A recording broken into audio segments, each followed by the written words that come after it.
বসো। নেক্সট।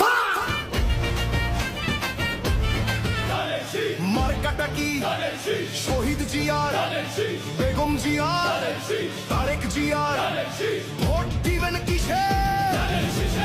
ধানের শীষের জয় হবে নিশ্চয়। দেশের যদি ভালো চাও ধানের শীষে ভোট দাও, ভোট দিলে ধানের শীষে শান্তি পাবে দেশের লোকে। বসো। নেক্সট।